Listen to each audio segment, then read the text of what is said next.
The sun was slipping low over the horizon, throwing long shadows across the dry land. Dust rolled under the boots of two brothers as they walked side by side. They were twins, almost identical, though life had carved small differences on their faces.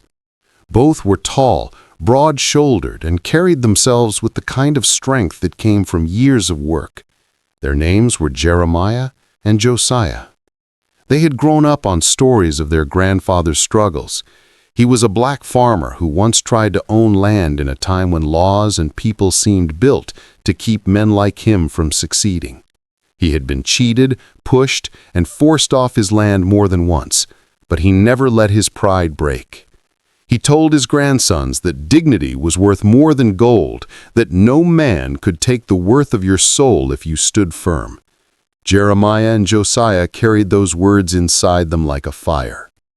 Now, years later, they stood together at the edge of an abandoned ranch. Most people saw a pile of wasted acres, grass choked by weeds, and a sagging barn that looked ready to collapse. But the twins saw something different. They saw history. They saw a chance to plant roots in a world that had tried to tell men like them they didn't belong. The land had been forgotten. The bank had auctioned it off for almost nothing because no one wanted it. But the twins had scraped together every dollar, selling their truck, their tools, and even working nights at a factory to make the down payment. When they signed the papers, it wasn't just about owning land. It was about claiming a piece of dignity that had been denied to their people for generations. The first day they arrived, silence hung heavy in the air. The fence was broken in places, the shed leaned sideways. The old house had holes in the roof big enough to let the rain fall straight through. But Jeremiah smiled anyway. "It's ours now," he said. "Ours." Josiah nodded, "And no one can take it from us." They worked hard every single day. With their bare hands, they mended fences, cleared weeds, and patched walls. Neighbors watched from a distance, some with curiosity, some with quiet judgment. Two black men trying to bring life back to land others had given up on. It wasn't the first time they had felt eyes on them, waiting for them to fail, but they ignored it. One evening, after a long day of clearing brush, Josiah pushed open the door to the old shed that sat behind the barn. It creaked on rusted hinges, and dust clouded the air as sunlight slipped inside. Inside, it smelled of rust, dirt, and old wood. Piles of broken tools leaned against the wall. A wheelbarrow with one wheel missing sat in the corner. At first glance, it was nothing but junk. But then Jeremiah spotted something strange. Against the back wall, half buried under broken boards, was a large wooden chest. The wood was dark, worn by time, and a heavy lock clung to the front. Josiah frowned. "That's been here a long time." Jeremiah crouched down and ran his hand across the top. "Feels solid, too solid to be empty." They tried to lift it, but it was heavy, too heavy for two men who had carried lumber and stone all week. Whatever was inside had weight. Their hearts pounded as they dragged it into the light. "Think it's tools?" Josiah asked. Jeremiah shook his head. "Tools don't feel like this." They fetched a crowbar and hammered at the lock until it cracked open. The chest groaned as the lid was lifted, and inside lay bundles wrapped in old cloth. Dust filled the air as they pulled one open. Their eyes widened. Stacks of papers, old ledgers, maps, deeds written in faded ink. And under the papers, neatly packed, were small wooden boxes. Josiah opened one and froze. Inside were gold coins, dozens of them, shining faintly in the fading light. "Lord have mercy," Jeremiah whispered. It wasn't just coins. There were silver bars, old jewelry, and even what looked like hand-carved ivory pieces. The twins stared in silence. Josiah finally spoke. "Jeremiah, this has to be worth millions." But as even excitement surged through their veins, a heaviness settled over them. Because along with the treasure came the letters. And the letters told a story. The papers spoke of a man who once owned the ranch generations ago, a man who had made his wealth through trade and land deals, but the letters revealed more. Some were business records detailing how black families were cheated out of land. Some were confessions, written late at night, of guilt and shame. It seemed the man had hidden his fortune away, unable to spend it all, but also too ashamed to let it see the light of day. Jeremiah's hands trembled as he read. These people, he stole from them. Josiah's jaw tightened. Our people. The chest was more than treasure. It was history, painful and raw. Money earned on the backs of injustice. Wealth piled high while others were forced to live with nothing. For a long moment, the twins didn't speak. They could hear the wind whistle through the cracks in the shed. The gold gleamed, tempting and beautiful, but it carried weight. The kind of weight you feel in your bones. Jeremiah closed the lid. We can't just take this and spend it, he said. Josiah nodded slowly. No, this ain't just about us. That night, they sat by the fire outside the house, the chest between them. They stared at the flames, each lost in thought. The land had brought them here, given them a chance to reclaim dignity. But now the land had revealed secrets that demanded choices. Josiah finally broke the silence. What if this is our test? What if God put this here for us to find, not to fill our pockets, but to set something right? Jeremiah looked at him. Set it right how? By using it to lift others, by giving back what was stolen, by building something bigger than just us. The fire crackled. The night air grew colder, but inside both men a new fire burned. They weren't just landowners anymore. They were keepers of history, guardians of truth, and holders of a chance to heal wounds older than themselves. The next morning, they locked the chest again and hid it safe. They went about their work as usual, but the secret pressed heavy on their hearts. Word spread through the small town that the twins were fixing up the land faster than anyone expected. Some folks came to watch, some offered advice, but not all were friendly. There were whispers, old prejudice dressed in new words, suggesting that the land would never truly belong to them. But the twins kept their heads high.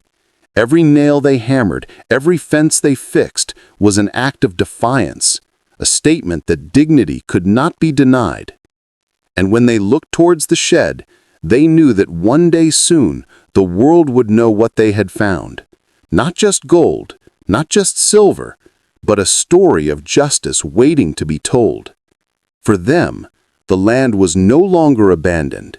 It was alive, alive with voices of the past, calling for dignity, calling for truth. The days grew longer as Jeremiah and Josiah worked the land. Every morning before the sun rose, they were already moving, fixing fences, hauling lumber, and clearing brush. Their hands blistered, their backs ached, but their spirits held steady. The chest in the shed never left their thoughts. It was like a heartbeat under the soil, reminding them of the burden they now carried.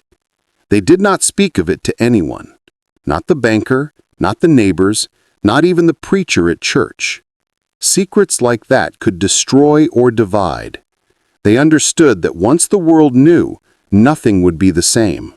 But the secret pressed on them.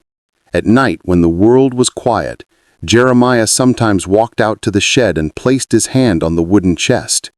He thought of the voices behind those letters, of families cheated out of their futures, of black men and women forced to leave land that should have been theirs. He whispered prayers into the darkness, asking for wisdom. Josiah carried the weight differently. He dreamed bigger. He saw schools built from that money, scholarships for black children who were told they'd never make it, businesses owned by hands that had once been shut out. He saw justice not as an idea, but as a seed that could grow if planted in the right soil. One Sunday after service, the twins lingered outside the small churchyard. The old folks sat on benches, talking softly about bills, sickness, and hard winters. Children laughed and ran circles in the dust. Jeremiah watched them, and something inside him cracked. Those children deserved more than dust and hard winters. They deserved futures filled with hope. That night, sitting by the fire, Josiah spoke. "Jeremiah, we can't keep it hidden forever." "I know. We need a plan. Not for us, but for them, for everyone who's been denied." Jeremiah nodded slowly. "But if we go loud, if we tell it all, they'll try to take it from us. You know that." "Yes," Josiah agreed, "but maybe it's not about keeping it. Maybe it's about where it goes."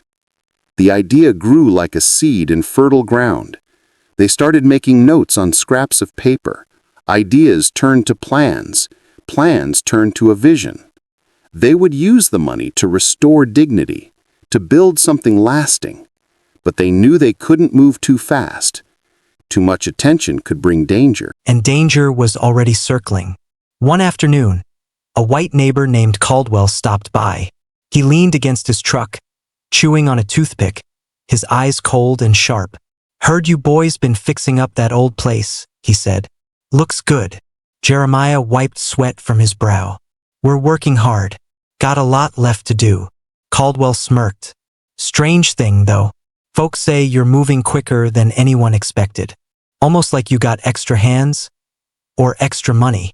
Josiah stiffened, but Jeremiah stayed calm. "We got no extra hands. Just two brothers working sunup to sundown." Caldwell narrowed his eyes. Well, be careful. This land's got history. Sometimes history don't like being disturbed." The words lingered after he left. Josiah cursed under his breath. "He knows something." Jeremiah shook his head. "He suspects, maybe, but suspicion ain't proof. We keep quiet. We stay focused." But whispers spread like wildfire. Some neighbors wondered how two black men could afford land at all, let alone bring it back to life. Old prejudice wore new masks, but the eyes behind those masks were the same ones their grandfather had faced long ago. The twins decided they needed protection, not just for themselves, but for the legacy they were carrying. They took detailed notes of everything in the chest, photographing every letter, every coin, every bar of silver. They stored copies in safe places. If anything happened to them, the truth would not die. Weeks passed. The ranch began to breathe again. The fields grew green. The fences stood straight. And in the shed, the chest remained, heavy with secrets and promise. Then one stormy night, as rain hammered the roof and wind rattled the windows, the brothers heard a noise outside. The barn door banged open. Jeremiah grabbed his lantern. Josiah carried the old shotgun their grandfather had left them. Together, they stepped into the storm. Shadows moved near the shed. The lantern's glow caught figures. Two men, faces hidden, trying to pry the lock off the door. "Hey!" Jeremiah shouted. His voice was fierce, cutting through the storm. The men froze. Then one bolted, disappearing into the dark. The other stood still, then ran too. Josiah fired the shotgun into the air. The blast echoed across the land. Lightning lit the sky, and for a brief second, Jeremiah saw the fear in the men's faces. They weren't random thieves. They were locals, people who had been watching. When the storm passed, the twins reinforced the shed. But they knew now that time was running out. The secret could not stay buried. That Sunday, Jeremiah stood in the small church, his voice steady but heavy. "Brothers and sisters, I have something to share. The land we bought, it carries more than soil and fences. Carries history, carries truth, and it carries a chance to build a future." Gasps filled the room when he told them about the chest. He did not mention the full worth, but he spoke of letters, of stolen land, of wealth built on injustice. He spoke of healing wounds and giving back. An old woman in the front row wept softly. "I always knew," she whispered. "I always knew they stole from us." Some doubted. Some feared trouble. But most listened with hearts wide open. For the first time, the community felt a spark of hope that their pain had not been forgotten, that justice could come even after generations. That night, the twins sat alone again by the fire. The chest still sat in the shed, but something had changed. The burden was no longer theirs alone. The community carried it now, too. Josiah smiled faintly. We started with nothing but dust. Now we have something worth more than $10 million. Not just in gold, Jeremiah, but in truth, in justice. Jeremiah nodded. Then let's make it count. The land no longer felt abandoned. It was alive. Alive with courage, alive with dignity, alive with the voices of ancestors who had been silenced too long. The twins knew the road ahead would not be easy. There would be fights, lawsuits, threats, and long nights of fear.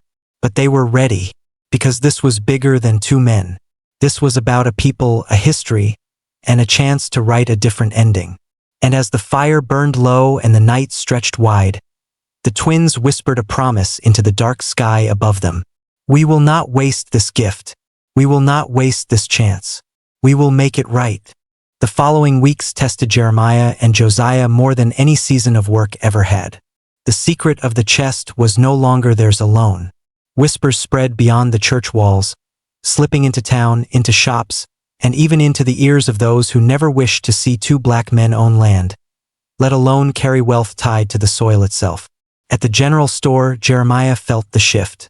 Where once men nodded politely or ignored him altogether, now their eyes followed him with suspicion. He heard the mutters as he passed. Lucky, shouldn't be theirs, something crooked. Josiah felt it too. When he drove into town for supplies, one man spat near his boots and muttered, "Don't get too comfortable." But the twins had lived with judgment all their lives. They knew the sting of being doubted before they ever opened their mouths. This time, though, the sting was sharper, because this time they carried more than their own names. They carried a chance to restore dignity to families who had been robbed generations ago. One evening, as the sun bled red across the fields, Josiah leaned on the fence and watched the horizon. "Jeremiah," he said softly, "we can't let them scare us. We can't let them push us off this land like they did Grandpa." Jeremiah stood beside him, nodding. "They won't.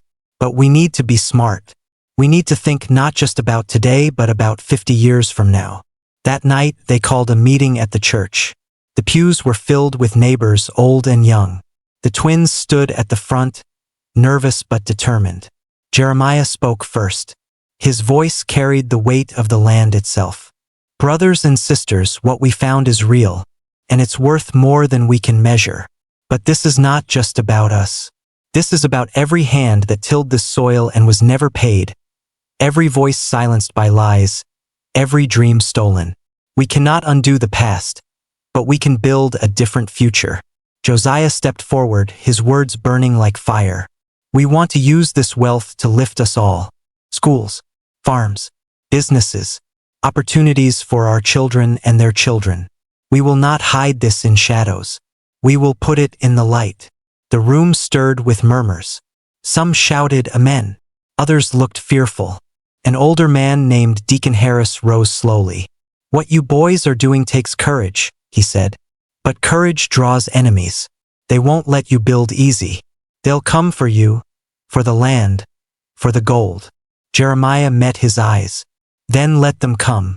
We'll face them together." The room filled with a mix of hope and worry. But for the first time in a long time, the community felt power humming in their bones. The next morning, trouble arrived. Caldwell, the neighbor who had already shown his suspicion, returned.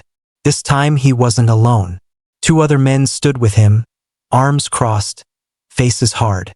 They stopped at the fence, their boots grinding into the dirt. "This land don't belong to you," Caldwell said flatly. "Never did." Josiah stood tall, his eyes cold. "We bought it fair. Signed papers. Paid every cent." Caldwell sneered. "Papers don't mean nothing when history says different." Jeremiah stepped forward, his voice steady but sharp. "History does say different.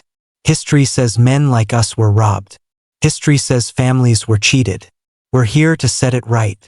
One of the other men spat in the dirt. "Don't get smart. You think folks gonna let you two run a fortune out here? You're dreaming." The air crackled with tension. Josiah's fists clenched, but Jeremiah touched his arm, keeping him still. "We ain't moving," Jeremiah said quietly. "This is our land. Our blood is in this soil now. The men glared for another moment, then turned and left. But their message was clear. That night, Josiah paced by the fire. "They'll try again," he muttered. "They'll try harder." Jeremiah nodded. "Let them. We'll be ready." The next weeks became a balance of work and preparation. The twins repaired fences by day and met with trusted neighbors by night. They built a network of people who believed in the vision, who understood that the wealth hidden in the shed was not gold for two men but a foundation for an entire people.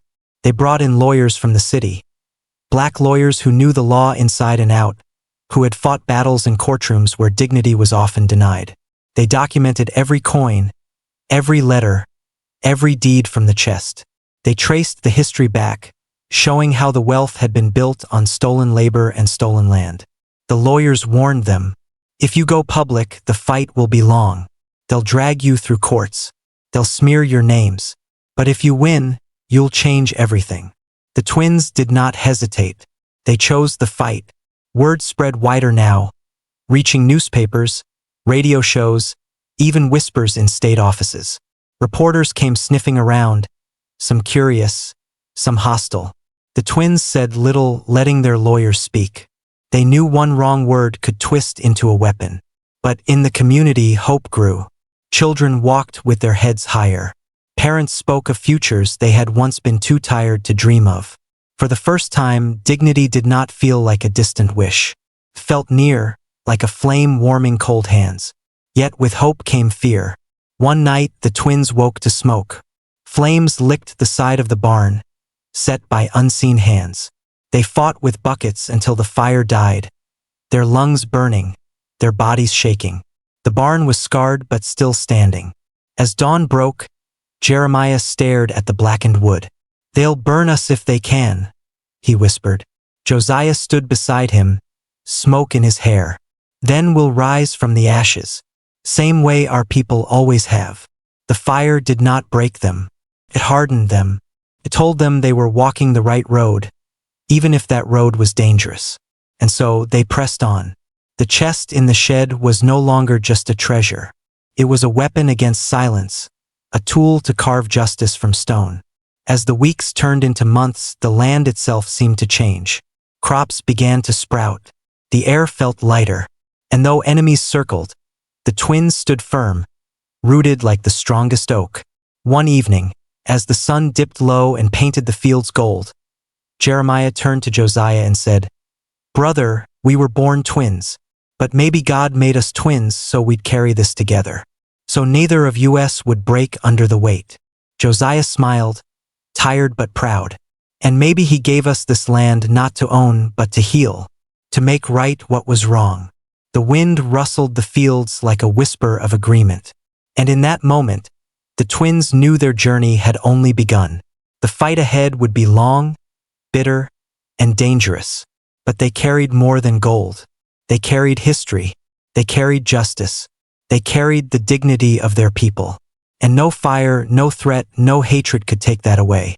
The courthouse smelled of polished wood and old dust, the kind that clung to history and never left. Jeremiah and Josiah walked through its tall doors with their heads high, even as whispers followed them. Black men in that courthouse had often come seeking justice but walked away empty-handed. Today, the twins knew they carried more than their own names. They carried the weight of their people.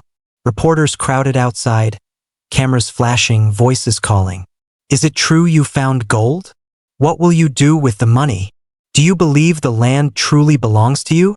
The twins said nothing, letting their lawyers lead the way. Words they knew could be twisted. Silence was safer. Inside, the judge sat high above, his face unreadable. On the other side of the room sat Caldwell and other landowners, men who had once watched the ranch rot and now suddenly claimed it had never rightfully left their hands. They argued that the fortune in the shed tied back to their families, that it was theirs by blood and law. The twins' lawyers laid out the truth. They showed the letters, the ledgers, the deeds, proof that the fortune was built through exploitation and fraud. Proof that families had been cheated out of land through lies and violence. Proof that the chest did not belong to Caldwell or his kin, but to justice itself. The courtroom was tense, every word heavy. Black families sat on the benches, hands clasped, eyes wide. For them, this was more than a case about gold. It was about whether the system would ever truly see them. When the first session ended, Jeremiah and Josiah walked out into the sunlight, exhausted but unbroken. Josiah whispered, "They won't let us win easy." Jeremiah nodded. "But we don't need easy. We need right." The weeks dragged on.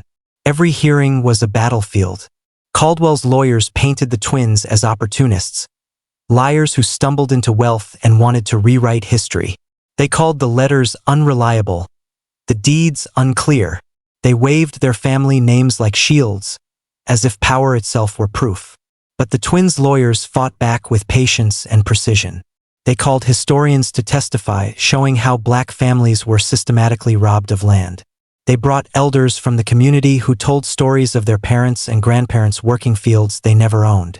Every testimony cut through the lies like a blade. Still, outside the courthouse, danger grew. One night, a rock shattered the twins' window, a note tied to it, "Go back where you belong." Another night, they found crosses burned into the field near the barn, flames licking the night sky.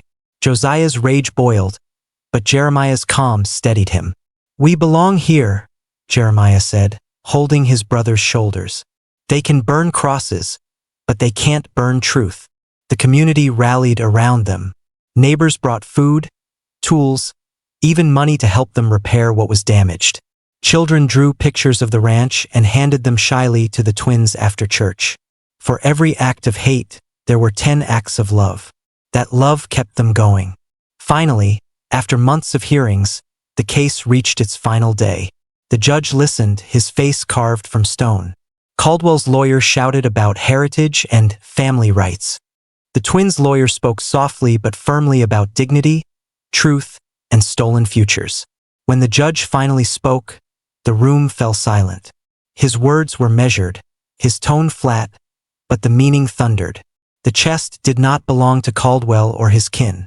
The wealth, the judge ruled, was tied to generations of injustice. Could not be claimed by those who had benefited from theft. The twins were recognized as rightful heirs, not of one man's fortune, but of a history denied too long. Gasps filled the courtroom. Some cheered, some cursed, but the twins stood steady. Josiah's fists clenched with triumph. Jeremiah's eyes glistened with tears he refused to let fall in front of enemies. Outside, the reporters swarmed again, shouting questions. This time, Jeremiah raised his voice. "This is not about us. This is about righting wrongs. This is about dignity, justice, and a future where no one can be robbed of their birthright. We are not keeping this for ourselves. We are building with it. For our people, for our children, for tomorrow." His words spread faster than fire. Newspapers carried them. Radio stations repeated them. Across towns and cities, people whispered about the two black twins who found treasure in an abandoned ranch and chose to turn it into justice. But the fight was not over. Wealth, even wealth meant for good, drew greed. Businessmen appeared with false smiles, offering partnerships that were nothing more than traps. Politicians offered support in exchange for control. The twins refused them all. Instead, they met again with the community. They laid out their vision. A school where children could learn without limits. A farm co-op owned by the people. A scholarship fund for young men and women who wanted to rise higher than the world expected. At first, some doubted. Some feared the money would vanish, that the dream was too big. But slowly, as bricks were laid, fields tilled, and plans turned real, doubt melted into pride. The school came first. It was a small building at the edge of the ranch, painted white with wide windows that let the sun pour in. On the first day, children sat at wooden desks, pencils in hand, their eyes shining. Jeremiah stood at the doorway, his heart swelling as he watched them. Josiah leaned beside him. "This is worth more than gold." Jeremiah smiled. "This is gold." The years that followed were hard but filled with victories. The co-op farm thrived, giving families work and food they owned themselves. The scholarship fund sent young men and women to colleges they once thought were out of reach. The ranch, once abandoned and broken, became a symbol, a place where stolen dignity was restored piece by piece. Still, enemies never fully disappeared. Caldwell and his kind tried lawsuits, lies, even violence. But every time they failed, because the twins were not alone anymore. They were surrounded by a community that had tasted pride and would never go back to silence. One evening, many years later, the twins sat together on the porch of the ranch house. The fields stretched wide, green and full. The sound of laughter drifted from the schoolyard nearby. Jeremiah's beard was streaked with gray now. Josiah's hands bore the scars of years of labor, but their eyes still burned with the same fire. Josiah broke the silence. You ever think about that first day we walked this land? How broken it looked. Jeremiah chuckled softly. I do. And I think about how we saw more than broken boards. We saw a chance. Josiah nodded. And we found a chest that weighed heavier than gold. Jeremiah's voice grew quiet. We found a story, and we carried it. And now it belongs to all of us. They sat in silence then, the sun dipping low, the sky painted with fire. The land was no longer abandoned. It was alive, pulsing with dignity, justice, and pride.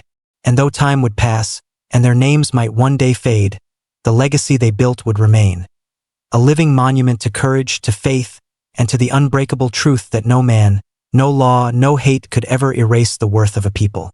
The schoolyard was alive with sound, children's voices rising in laughter, books opening, pencils scratching against paper. Jeremiah and Josiah often paused their work just to listen. To them, it was music sweeter than any song. The school had started small, but now, with every passing season, it grew stronger. New desks filled the rooms, more teachers arrived, and children from miles away came to learn.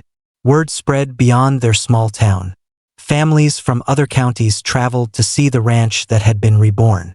They came curious, sometimes skeptical, but most left inspired.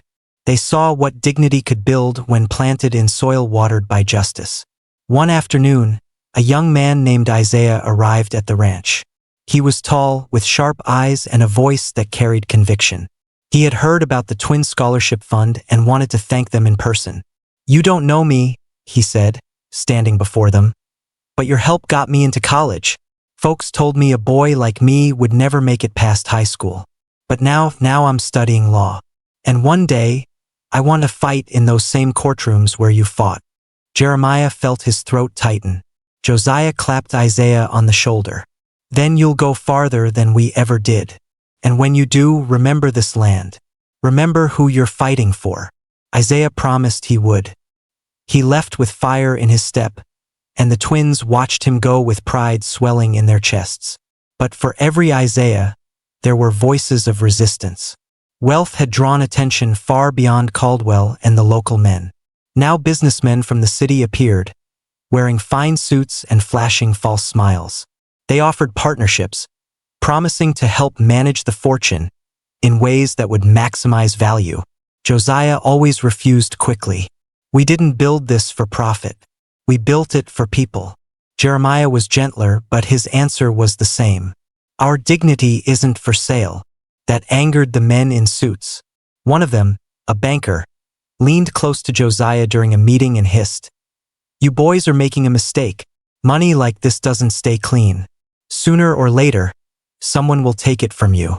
Josiah leaned closer still, his eyes like steel. Let them try. Still, the threats grew sharper. The twins found themselves watched in town, followed by cars with dark windows.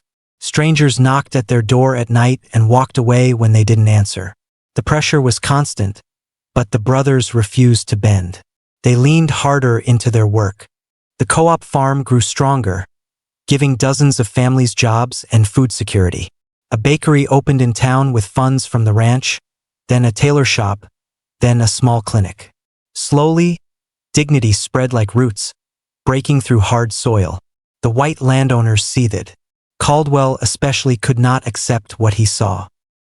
He drove past the ranch often, his face twisted with anger as he watched the fields flourish. One evening, he stopped at the fence, calling out to Jeremiah. "You think this will last?" Caldwell sneered. "You think people like you can build something that won't crumble?" You're playing with fire."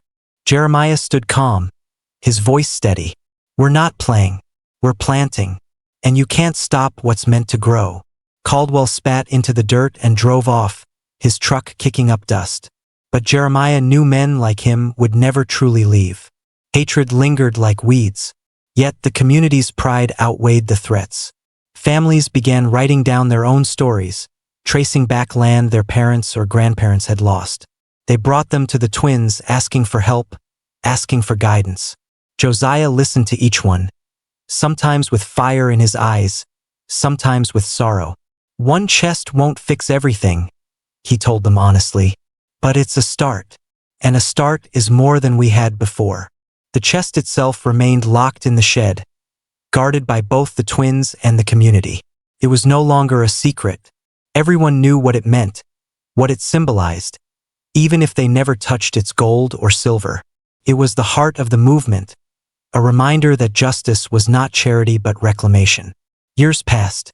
The ranch became a landmark. People traveled from distant cities just to see it, to walk the soil where dignity had been reclaimed. Reporters wrote stories, some fair, some twisted. Politicians tried to claim credit, but the twins refused to let anyone use their struggle for empty speeches. One summer, the community gathered for a festival at the ranch. Music filled the air, children danced in the grass, elders shared food under tents. Jeremiah and Josiah stood together, watching it all with quiet joy. An old woman approached them, her hands trembling as she leaned on her cane. "My father used to tell me stories," she said softly.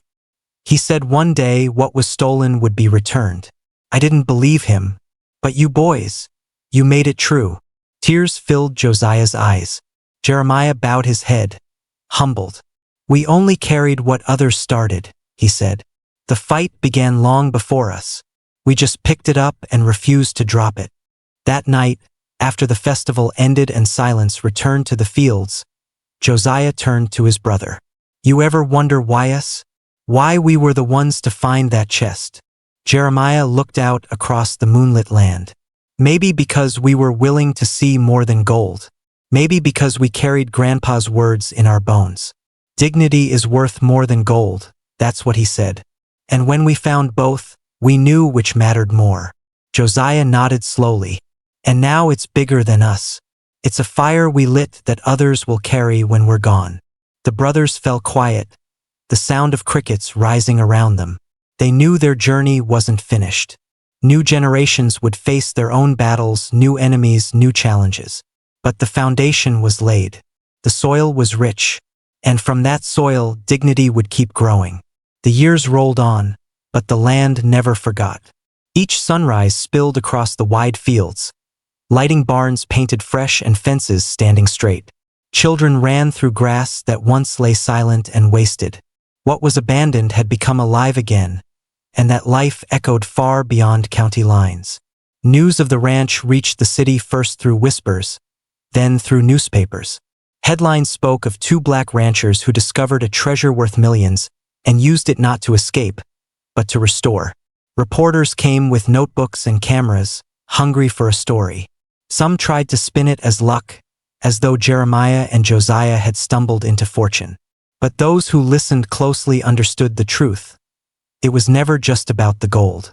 It was about dignity reclaimed, justice demanded, and courage lived every single day. Jeremiah hated interviews. Those words lit sparks. People across the state, then across the country, began writing letters, sending donations, even visiting to see the ranch themselves. The story became a symbol. Black families in cities and towns who had lost their homes, their farms, their businesses, looked at Jeremiah and Josiah and saw possibility. But with attention came enemies. Caldwell had never stopped scheming, and now he had allies. Wealthy landowners, frightened of losing control, pushed officials to dig into the twins' affairs. They filed lawsuits, challenged property lines, spread rumors that the twins had stolen the treasure instead of finding it. One morning, a letter arrived with the county seal stamped across it. Jeremiah opened it at the kitchen table, Josiah standing beside him. His eyes moved across the words, and his face darkened. "They're trying to seize the land," he said quietly. They claim the state has rights to anything found underground. Josiah slammed his fist against the table, the wood rattling. They want to take it from us. After everything. But Jeremiah only folded the paper carefully. Then we'll fight again, just like before. We knew this wouldn't end easy. The community gathered that very night in the schoolhouse the twins had built. Men and women filled every bench. Children sat on the floor. Elders leaned on canes. The air was thick with worry, but thicker still with determination. Josiah stood at the front, his voice strong. They're coming after us because they're scared. Scared of what we've built. Scared of what it means. They want us silent. But we won't bow. Not now, not ever. A murmur of agreement rippled through the crowd. Then Jeremiah spoke, softer but no less powerful. We will fight in court, yes. But more than that, we will fight with dignity. We cannot become like them. We cannot let hatred poison what we've planted. We will stand firm, and we will stand together. The people rose to their feet, clapping, shouting their agreement. It wasn't just the twins' battle anymore. It was everyone's. The courtroom was packed when the case began. Lawyers in dark suits argued that the state had legal claim over the treasure. Their words were polished, but their motives were clear. They didn't want justice. They wanted control. Jeremiah and Josiah sat side by side at the defense table. Their lawyer, a young black woman named Ruth, rose to speak. Her voice was steady, but it carried fire. This case is not about treasure. This is about dignity. This is about generations robbed, voices silenced, dreams burned to ash. My clients took what they found and used it not for themselves but for their community. The state has no claim to that, because dignity is not theirs to own. It is ours to reclaim. The courtroom erupted with whispers. The judge called for silence, but Ruth's words had already struck deep. The trial stretched on for weeks. Evidence was argued, witnesses called. Caldwell himself testified, his bitterness spilling into every word. He claimed the twins had cheated, that they had no right to what they found. But when Ruth cross-examined him, his lies cracked like dry wood. "Mr. Caldwell," she asked calmly, "how many acres of black-owned land did your family purchase at pennies on the dollar over the last 50 years? Caldwell sputtered, avoided the question, but the silence told the truth. At last, the judge gave his ruling. The courtroom held its breath. "This court finds," the judge said slowly, "that the treasure was lawfully discovered, and its use for the benefit of the community is not only legal but admirable. The land belongs to the brothers. The wealth belongs to their stewardship." Case dismissed. The room exploded with applause and shouts of joy. Jeremiah bowed his head in relief, while Josiah raised his fists high. The community surged forward, hugging, crying, singing right there in the courtroom. Outside, the sun blazed bright as the crowd spilled into the street. Reporters rushed to capture the scene, but what mattered most was the sight of elders weeping and children cheering. For once, justice had spoken their language. The victory rippled far beyond the county. Articles spread nationwide, calling the twins heroes. Invitations poured in for speaking engagements, for awards, for television appearances. But Jeremiah and Josiah always returned to the ranch, to the soil that had birthed their fight. "Fame fades," Jeremiah often said, "but land lasts, and dignity lasts longer still." With their victory secure, the community built even more. A library rose beside the school. A clinic expanded into a hospital. Young people who once dreamed only of leaving now dreamed of returning, of building careers on the land that had raised them. One evening, as the twins walked the fields, Josiah spoke quietly. "You think Grandpa sees all this? Think he knows what we did with his words?" Jeremiah smiled faintly, looking at the horizon. "I think he knew before we ever began. I think he planted it in us, and we just watered it until it grew." Josiah nodded, falling silent as the crickets began their nightly song. Around them, the ranch breathed strong, alive, unbroken, and somewhere deep in the soil, the land itself seemed to whisper back. The world beyond the ranch began to shift. For years, the land had been the heart of a local struggle, a community's stand against injustice. But now, the story of Jeremiah and Josiah was carried on trains, printed in newspapers, broadcast on radios, and retold in barbershops and church pews across the nation. In Birmingham, an elder preacher held up a copy of the newspaper that carried the twins' courtroom victory. "Look here," he told his congregation. "Two men stood against the machine and won. They didn't just fight for money. They fought for dignity. And dignity belongs to us all."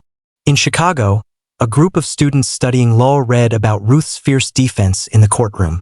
They clipped out her quotes, pasted them on dorm room walls, and whispered to each other, "If she can fight like that, so can we." In Mississippi, a farmer leaned against his porch railing, staring out at acres that no longer belonged to him. He turned to his son and said, "Maybe it ain't over. Maybe land lost can still be land regained." Everywhere, the twins' story lit sparks of possibility. But with sparks came storms. Jeremiah and Josiah quickly learned that victory in one courtroom did not erase the deep roots of hatred. Across the state, powerful men whispered together in clubs and offices, vowing to crush what the ranch represented. They feared more than wealth slipping from their hands. They feared change, and change frightened them more than fire. One day, a letter arrived not from the county courthouse but from Washington, D.C. A congressman had read about the ranch and wanted to meet the twins. Jeremiah read the letter aloud by lantern light, his brow furrowed. Josiah leaned forward, excitement in his eyes. "This is it," Josiah said. "This is bigger than us now. They're seeing it up there." Jeremiah was slower to answer. "Or they're seeing what they can use. Politicians don't come without wanting something in return." Still, they agreed to meet. Weeks later, they stood in the halls of the nation's capital, boots echoing against marble floors polished brighter than the sun. It was a place their grandparents could not have imagined entering as equals.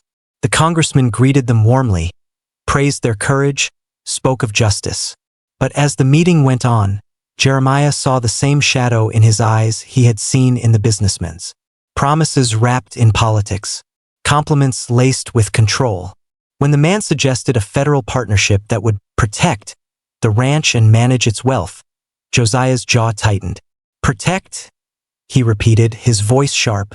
"We don't need protection that takes power from our hands. We've already fought to hold what's ours." The congressman shifted uncomfortably, but Jeremiah stepped in before the tension boiled over. He spoke firmly but respectfully. "Sir, with all due respect, dignity can't be managed, can only be lived, and we intend to keep living it on our land, our way." They left the capital with mixed feelings, pride at standing their ground, but unease at the growing spotlight. Back at the ranch, life carried on. The school was full, the co-op busy, the library buzzing with children's laughter. Yet the air felt heavier. They noticed strangers driving past more often, cameras flashing from a distance, reporters asking the same questions again and again. "Sometimes I miss when it was just us and the fields," Jeremiah admitted one evening as they sat on the porch. Josiah chuckled softly. "You always were the quiet one.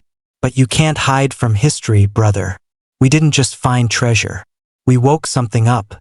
And it's not going back to sleep." He was right. Across the South, more families began digging into old deeds, searching for the paper trails of land that had been stolen from their ancestors. In courtrooms and county offices, reporters came again, writing headlines about resilience. But for the twins, it wasn't about headlines.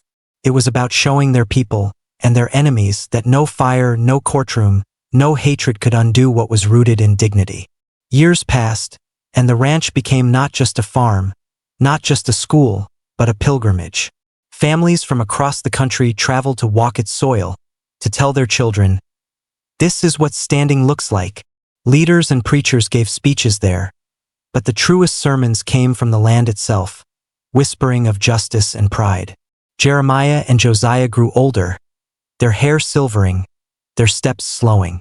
Yet whenever they looked across the fields, their eyes shone with the same fire they had carried since the day they opened that shed. "Do you ever think about the chest?" Josiah asked one evening, the sun sinking red behind them. Jeremiah smiled faintly. Every day. But not because of what was inside. Because it forced us to choose. We could have kept it quiet, used it for ourselves, vanished. But we chose to stay, to fight, to build. That choice is worth more than all the gold. Josiah nodded, his gaze fixed on the horizon. And others are making the same choice now, in places we'll never see. That's the real treasure, brother. Not the chest, not even the land. The choice. Silence stretched between them, deep and full. Around them, the ranch hummed with life, children chasing each other, elders rocking on porches, fields swaying with grain. It was a world reborn from ashes, carried by courage, guarded by dignity. And though storms still threatened, the roots were strong. Strong enough to outlast hatred. Strong enough to outlive fire. Strong enough to keep growing generation after generation. The story of the twins was no longer theirs alone. It belonged to all who heard it, all who carried it forward, all who chose to stand when the world told them to bow. And so the ranch, once abandoned, became eternal. Time, like the river near the edge of the property, never stopped moving. The seasons turned, the fields bloomed and withered, and the school bell rang year after year. Jeremiah and Josiah grew older, their hands still steady but slower, their voices still strong but softer now. Their story had spread across the nation, told in pulpits, classrooms, and living rooms. But at the ranch itself, life stayed rooted in the soil. The co-op still worked the land. The bakery still filled the air with sweet smells. The library still echoed with laughter. For the twins, this was victory. Not the gold in the shed, not the headlines, but the life being lived in dignity day after day. Children who had once run barefoot through the fields were now grown, carrying books, running shops, teaching lessons. One of them, Isaiah, the law student they had once helped, returned to the ranch, now a young attorney. He walked the land with pride and purpose, his heart burning with the same fire he had found years ago. "You gave me my start," Isaiah told them, standing outside the rebuilt barn. "But now it's my turn. There are families in the city, in the countryside, still fighting for what was stolen from them. I want to be their voice." Jeremiah clasped his shoulder, his eyes full. "Then speak with truth. Not for fame, not for profit, but for dignity. And remember, the law is only one tool. The heart is another." Josiah grinned. "And don't forget, Isaiah, sometimes you've got to fight harder than they say is fair. But do it with your head high." Isaiah promised he would. He left to begin his own battles, carrying the ranch in his spirit like a compass pointing him toward justice. Meanwhile, the twins turned their focus inward, on the children now growing up under their care. The school had expanded, and with it came new dreams. Some of the young ones wanted to be teachers, others doctors, others farmers who would never sell their soil no matter the price. Jeremiah and Josiah poured themselves into those children, teaching not just lessons of reading and writing, but of dignity, resilience, and pride.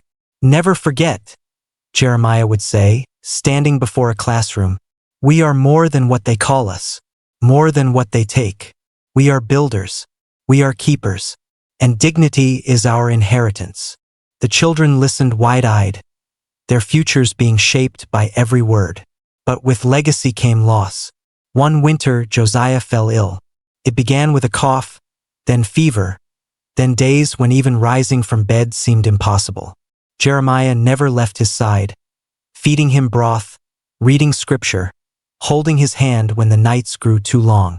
The community prayed, the school children sang hymns outside the cabin, but the illness clung stubbornly. Josiah, even in weakness, tried to smile. "Don't look so heavy, brother," he whispered one night as Jeremiah sat beside him. "We've lived more life than most men ever dream.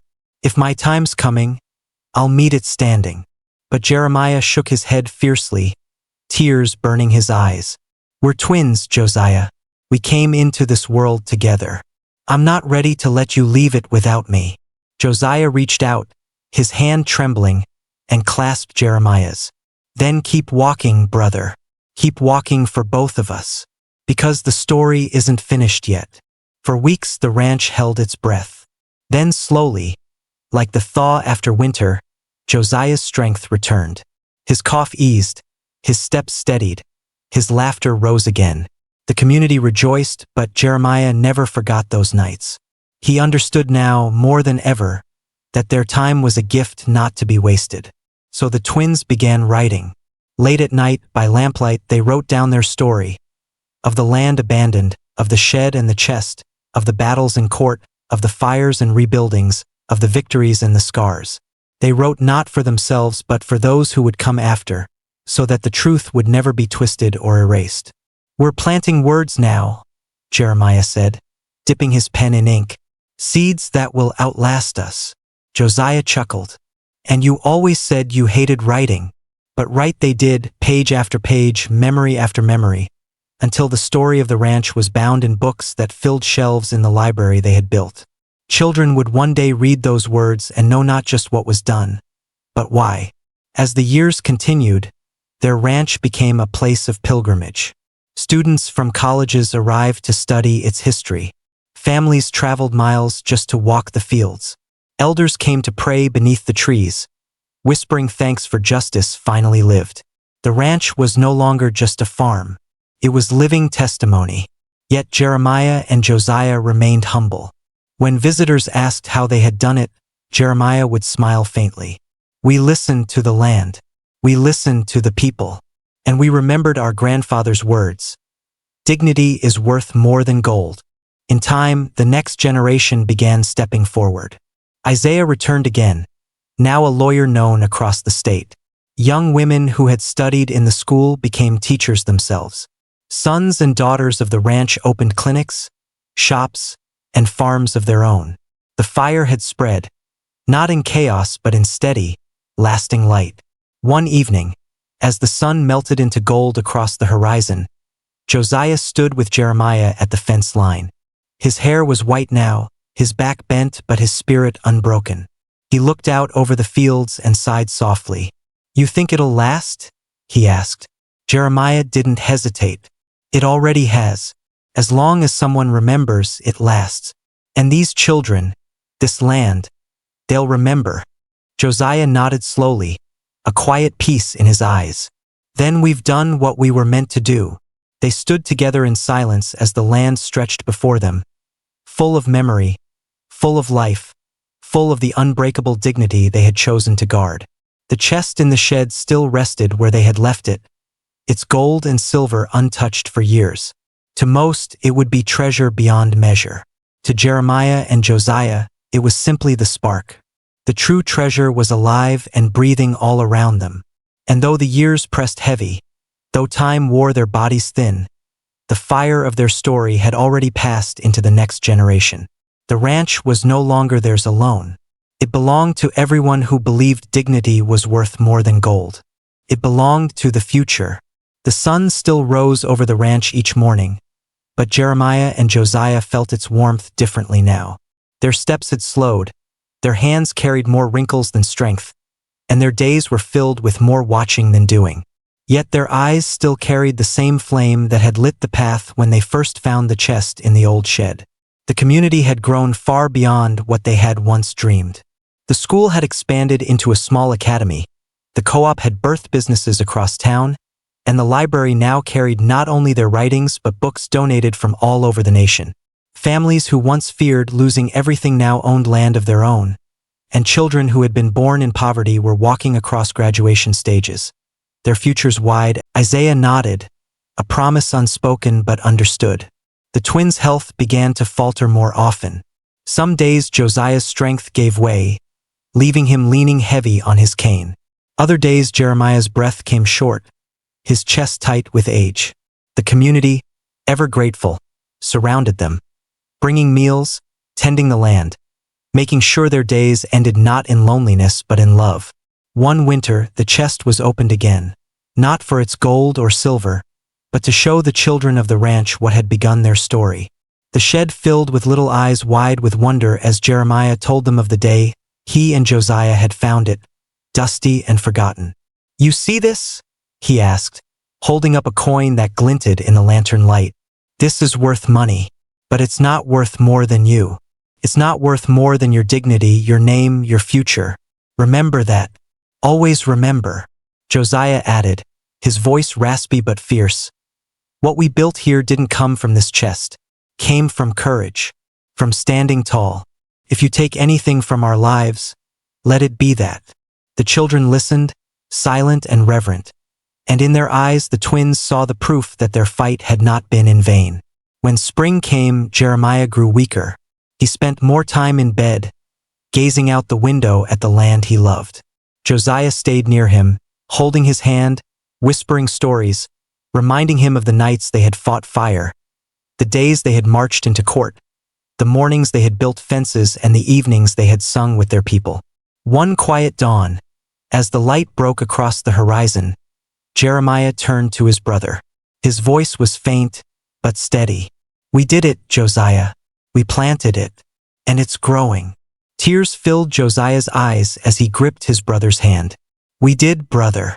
And I'll keep watering it until I join you. Jeremiah's breath faded with the sunrise, leaving silence that was heavy but full. The land outside seemed to bow its head, the wind falling still, the birds pausing their song. The ranch mourned, but it also remembered. The community buried Jeremiah beneath a tree on the ranch, the same tree under which he had once read to children. Hundreds came. Families, students, preachers, even strangers who had only known him through stories. They sang, they wept, they prayed, and they promised to carry forward what he had lived for. Josiah, though broken by grief, stood tall. His voice trembled, but his words were clear. My brother is gone from this earth, but not from this land. He is in the soil, in the wind, in every seed we planted. And as long as we keep standing, he keeps living.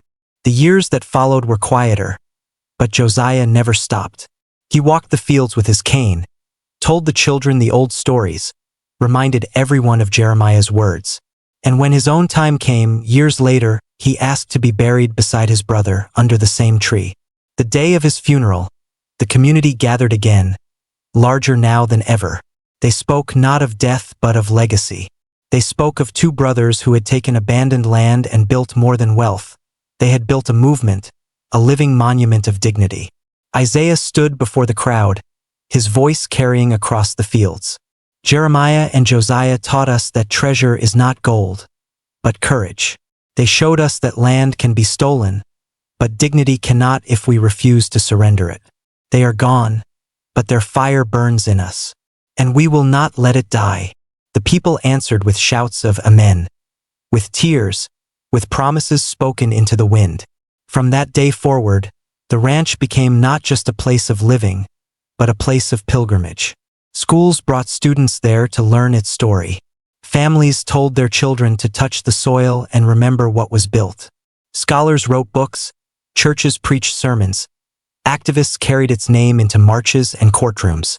Jeremiah and Josiah's graves, side by side beneath the tree, became a symbol, not of loss, but of endurance, of brothers who chose dignity over wealth, courage over silence, legacy over ease. And so, long after their footsteps faded, their story kept walking. Long after their voices fell quiet, their truth kept speaking. The land they reclaimed, the dignity they guarded, the fire they lit, it all lived on, not just in the ranch, not just in the county, but in the hearts of all who believed that dignity, once planted, could never truly die. The years after Josiah's passing were filled with both grief and determination. The community felt the loss deeply, but they also felt a fire under their feet. It was as if the brothers' spirits walked among them, reminding them daily that the work was not finished. Children still needed guidance, families still needed protection, dignity still needed defending. Isaiah became the steady figure who carried the vision forward. He moved into the ranch, not to replace the brothers, but to ensure their dream never crumbled. He was older now, with gray streaking his hair, his voice roughened by years of courtroom battles, but his presence carried the same authority Jeremiah and Josiah once commanded. Every year on the anniversary of the twins' passing, the people gathered under the tree where the brothers rested. They sang songs, told stories, and reminded the children of what had been built here. The chest was always brought out, not as treasure but as testimony. The coins were held up as symbols of how fleeting wealth could be, and how enduring dignity truly was. Isaiah often spoke at these gatherings, his words simple yet piercing. "The chest gave us gold," he would say, "but Jeremiah and Josiah gave us courage. Which do you think has lasted longer?" The children always answered, "Courage!" Their voices loud, their fists raised, their faces shining with pride. In time, the ranch grew into something greater than even the brothers might have imagined. The school expanded again, transforming into an institute of history and justice, teaching not only reading and writing but law, farming, and leadership. The library became an archive, filled with documents, speeches, and testimonies of Black resilience across generations. People traveled from across the state, even across the nation, to walk the land and feel the story beneath their feet. Scholars began writing books about the twins, their story spreading beyond county lines. Journalists came, drawn by the tale of two men who had taken abandoned land and turned it into a beacon. Churches invited members of the ranch to speak, and soon the name of Jeremiah and Josiah was spoken with reverence in pulpits and classrooms alike. But fame brought challenges too. Developers came, waving papers and offering money, hoping to carve the ranch into pieces, to build hotels, factories, or highways. They saw opportunity in the land's growing value, not its sacred history. The community stood firm. When the first developer arrived, Isaiah gathered the people under the tree. His voice thundered across the fields. "This land was bought with sweat, guarded with dignity, and watered with the tears of our ancestors. It is not for sale. Not now, not ever." The people echoed him, their voices unshakable. And the developers left empty-handed. Generations began to rise. The children who once sat wide-eyed listening to Jeremiah and Josiah's stories grew into leaders. One became a teacher in the school. Another became a preacher who spread the brothers' message across the South. A young girl named Naomi, who had once played near their graves, became a lawyer like Isaiah, fighting cases of discrimination with fire in her voice. She often said, "I fight with the law in one hand and dignity in the other, just like the twins taught us."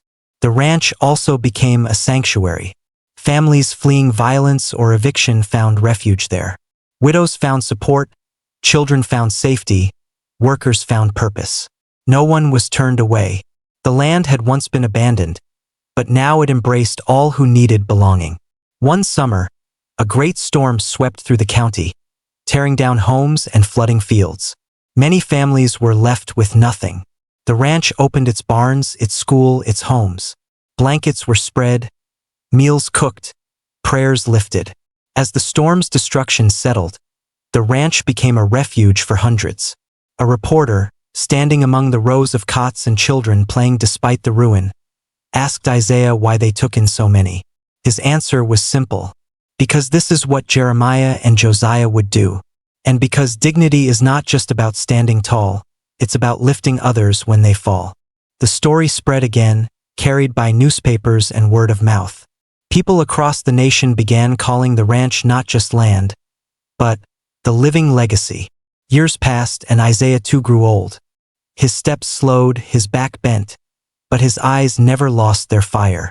One evening, sitting beneath the brothers' tree, he called Naomi and a group of younger leaders to his side. "My time is nearly done," he said, his voice soft but unwavering. "But the fire doesn't belong to me." Scholars called it a monument without walls. Preachers called it holy ground. Activists called it fuel for the fight ahead. And through it all, the story of Jeremiah and Josiah lived. Not as a memory of what once was, but as a fire still burning, passed from hand to hand, heart to heart, generation to generation. The old chest still sat in the library, polished but untouched. Its gold had long been turned into schools, food, land, and justice. Its coins were rarely taken out, except to show visitors the beginning. And each time, the same words were spoken. "This chest gave us wealth for a moment, but Jeremiah and Josiah gave us dignity forever." And so, what began as abandoned land and a forgotten shed became a light that could not be extinguished. The land held more than crops and fences, it held memory. The graves beneath the tree held more than bones, they held legacy. And the story held more than history, it held the truth that when people stand together, when they refuse to bend, when they guard their dignity with every breath, they create something worth more than $10 million. They create something that lives forever. The story of Jeremiah and Josiah did not stop at the county line. As years passed, their ranch became known far beyond the fields they once worked with their own hands. Newspapers wrote articles about the brothers who turned abandoned land into a legacy. Professors spoke their names in classrooms where young minds hungered for stories of resilience. Preachers carried their tale into pulpits, reminding congregations that faith without courage is hollow, and dignity without sacrifice is fragile. By the time Naomi was leading the ranch, buses of visitors began arriving every month. Families from Chicago, Memphis, New Orleans, and even New York City would step off and walk the dusty paths, their eyes wide, their voices hushed. They wanted to see the graves beneath the tree. They wanted to touch the soil that had fed generations. They wanted their children to hear the story not from books, but from the land itself. The ranch became a living classroom. Teachers guided students through the fields, pointing to where the shed had once stood, where the old chest had been found. They spoke of how Jeremiah and Josiah chose to use their treasure not for themselves, but for their people. The children listened, some with wonder, others with determination, all with hearts stirred by the weight of what had been left behind. Naomi often greeted these visitors personally. Her speeches carried the same cadence as the brothers, fiery yet grounded. She told the children, "Don't think Jeremiah and Josiah were different from you. They were just men, ordinary men. But they chose courage when it was hardest. You can choose the same." The national press began calling the ranch the land of dignity. Civil rights leaders came too. During marches, they would stop at the ranch to pray and draw strength before continuing into cities filled with danger. One leader stood beneath the tree and declared, "This land proves that when we stand, we build. When we build, we endure. And when we endure, we win." The government took notice. Officials visited, some in admiration, others with suspicion. They saw the crowds gathering, the speeches rising, the songs of hope sung across the fields, and they worried about the power such unity carried. More than once, attempts were made to limit gatherings, to enforce permits, or to send inspectors. Each time, the community pushed back, calm but unyielding. "This land is ours," Naomi said firmly. "Bought fair, kept fair, and we will not be silenced on it." The resistance made the story grow stronger. Newspapers wrote of the attempts to shut the ranch down and the people's refusal to bow. Soon, Jeremiah and Josiah's names became symbols in the broader struggle. Their story was told alongside those who marched in Selma, those who sat at lunch counters, those who stood in courtrooms demanding equal rights. One year, a national march was planned, drawing thousands from across the country. Before they set out, the organizers asked to begin the journey at the ranch. And so, buses poured in, filling the fields with men, women, and children ready to walk for justice. They knelt by the graves, touched the bark of the old tree, and lifted their voices in song before stepping onto the roads that would carry them into history. Naomi stood before them, her voice trembling with passion. Jeremiah and Josiah did not live to see this day, but they dreamed of it. Their blood is in this soil, their fire is in our hearts. Go now and carry their courage with you.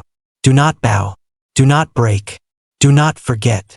The march was long, and it was hard, but when people grew weary, they remembered the ranch. They remembered two brothers who had faced fires, threats, and hatred, and who never once surrendered their dignity. That memory kept their feet moving, their voices singing, their spirits alive.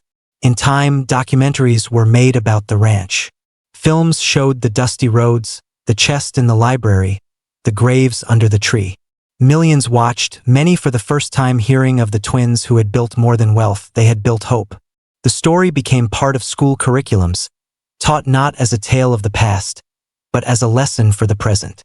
Even politicians, some sincere and others seeking favor, spoke of Jeremiah and Josiah. Speeches in state houses and even in Washington echoed their names. Some quoted their words, though none could carry the weight with which they had first been spoken. Yet even so, their message reached ears that might never have heard it otherwise. Through all of this, the ranch itself remained steady. Families still farmed the land. Children still studied in the school. Songs still filled the church on Sunday mornings. The people never let fame turn the ranch into a spectacle. It remained sacred ground, first and always. But as the story spread, threats grew sharper. Hate did not vanish simply because hope grew louder. Anonymous letters came promising destruction. Fires were set on fences. Shots were fired into the night. Some whispered that history might repeat itself, that violence might once more seek to erase what dignity had built. Naomi stood firm, echoing the brothers' spirit. She gathered the community and spoke words that silenced fear. They can burn fences, but they cannot burn dignity. They can shoot bullets, but they cannot kill legacy. Jeremiah and Josiah faced worse than this, and still they stood. So shall we. And the people answered with thunderous voices, unshaken. Over time, the threats faded, as all storms do when they cannot break the ground they strike. And the ranch only grew stronger. Years later, scholars from across the world began to visit. They compared the ranch to other sacred places, churches, monuments, even battlefields. But they always said the same thing. The ranch was different, because it was not just history, it was living proof. Children who came there grew up to carry its story into every field of life. Law, teaching, ministry, art, politics. They did not just remember Jeremiah and Josiah. They became their continuation. And so, the fire the brothers lit in an old shed, with dust on their clothes and doubt in their hearts, had spread across the nation, across generations, across oceans even.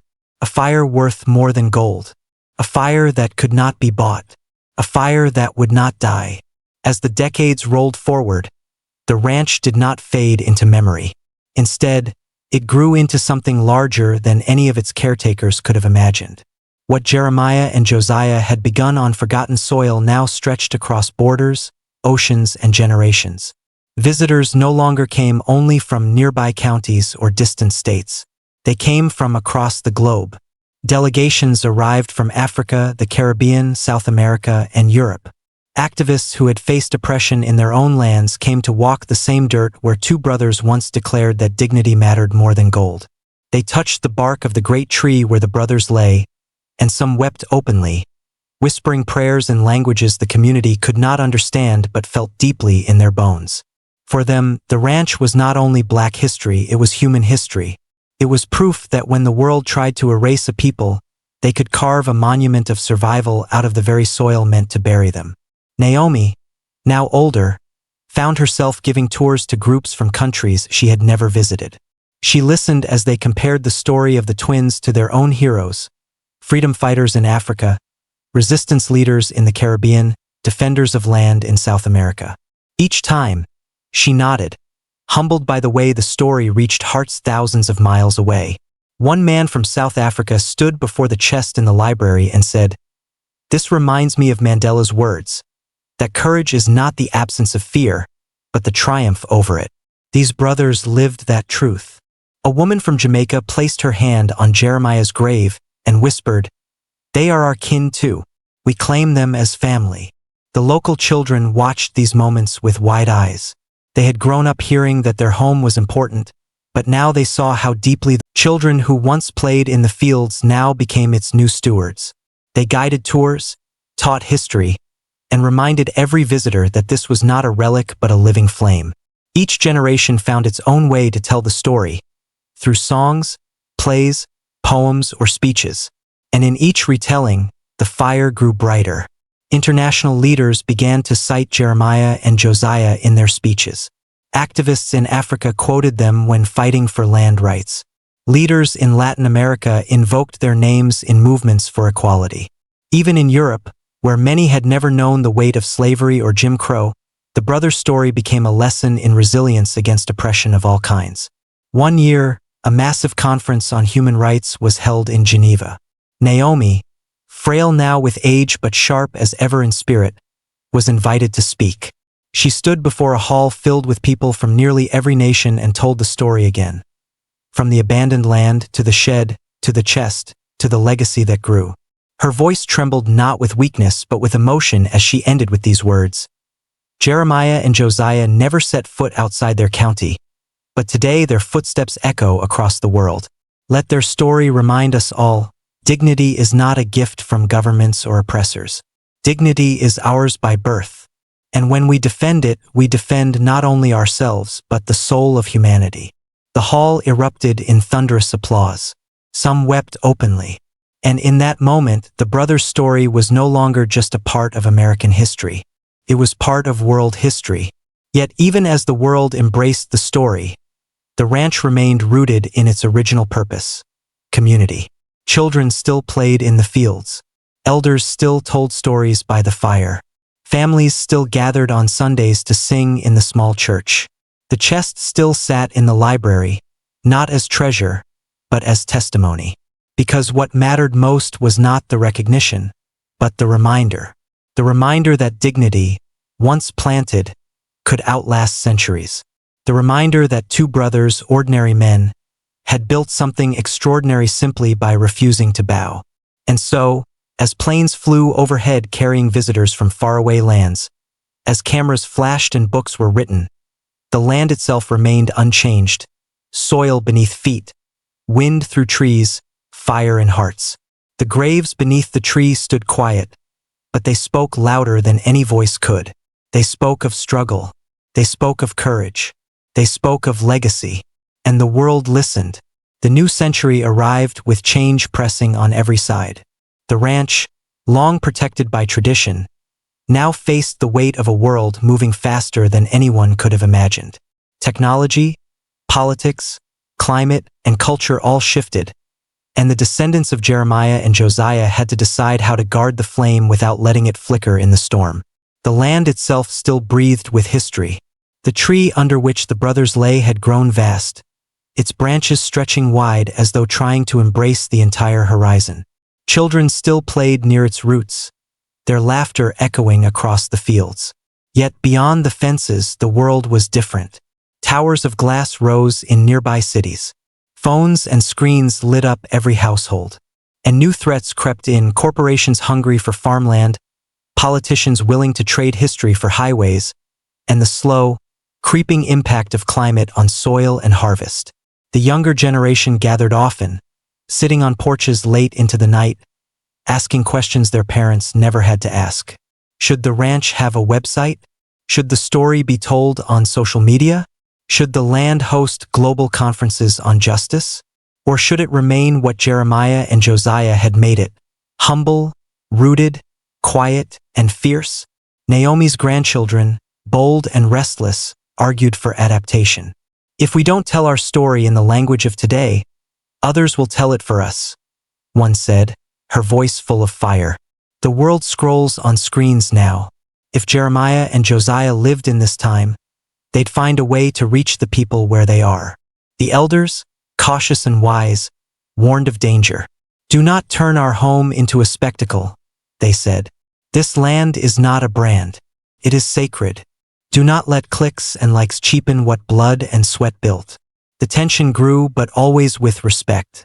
For this was the lesson Jeremiah and Josiah had left them. Fight fiercely, but never lose dignity. In the end, they chose a middle path.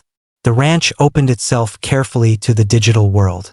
A team of young descendants created a website that told the brothers' story with reverence, not hype. Videos were filmed, not to entertain, but to teach. Social media posts shared images of the land, the chest, the graves, always paired with words that carried weight. And to their surprise, the world listened. Young people who had never set foot on the ranch began sharing its story. Teachers in schools overseas played clips in classrooms. Activists used quotes from Jeremiah and Josiah in their campaigns, tagging the ranch as if it were a living friend. But with growth came responsibility. Donations poured in, offers to modernize the ranch, to build new visitor centers, to pave roads through the fields. Some offers came from genuine allies, others from those who saw profit in sacred soil. The council of descendants debated each one with care, and often with conflict. One evening, under the tree where generations had gathered, a heated discussion broke out. A proposal had come from a major university to build a research center on the land. Promised resources, prestige, and global recognition. But it also meant construction, disruption, and possible loss of control. Voices rose, hearts pounded, until finally a quiet elder named Ruth stood. Her hair was silver, her eyes steady as stone. "Remember this," she said. "Jeremiah and Josiah built with what they had. They never waited for others to bless their work. The ranch is strong because it grew from our hands, not theirs. If we invite others in, let it be on our terms, not theirs." The crowd fell silent, and in the end, the proposal was declined. Instead, the community chose to invest in itself. They built a modest learning center, designed and run by their own descendants. It carried no university's name but their own. And in its halls, children learned not only history but also technology, agriculture, and law, tools to defend dignity in a new age. Climate brought its own challenges. The soil that once fed crops with ease now demanded new methods. Summers grew hotter, storms more violent, floods more frequent. Some feared the land would not endure. But the descendants remembered Jeremiah and Josiah's unyielding spirit. They sought knowledge, blending old practices with new science. Rainwater was harvested, seeds were rotated, solar panels were raised. Slowly, the land adapted, just as its people had always done. Visitors continued to come, but now many were young activists facing battles in their own countries. Struggles against displacement, systemic racism, or political oppression. They came to the ranch not only to learn history, but to draw strength for their present. And the descendants welcomed them, guiding them beneath the tree, telling them, "Take this story with you, plant it in your soil, let it grow there too." One visitor from Brazil said, tears in his eyes, "You do not know what this means to us. Back home, they try to erase us. But here, I see proof that we can endure. I will carry this back like a seed." And so, the ranch's story spread further, not as a monument, but as a living flame carried into countless struggles worldwide. Naomi's time came as it had for all before her. Her passing was mourned, but her legacy was celebrated with the same reverence given to Jeremiah and Josiah. At her funeral, her granddaughter spoke, her voice clear as a bell. "Naomi taught us that legacy is not just memory, it is duty.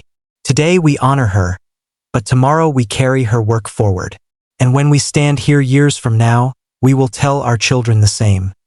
Dignity is not given. It is guarded." The people answered with a resounding amen.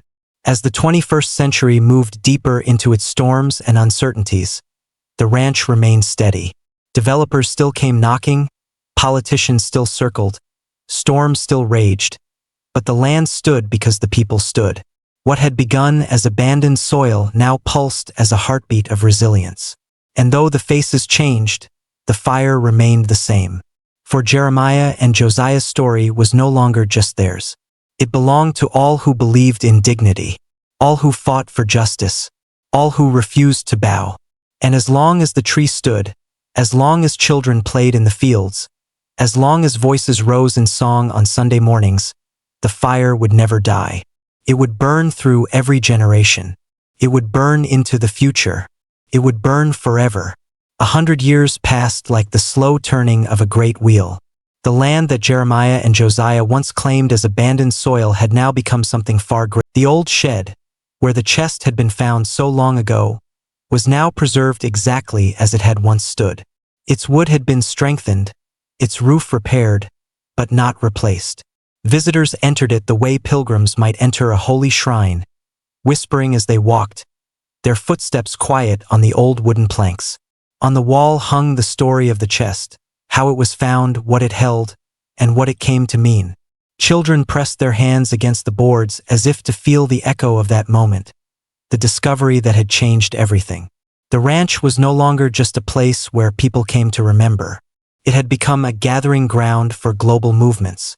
Every decade, a summit was held, not of politicians, but of people, descendants of enslaved families, fighters for justice, voices long silenced.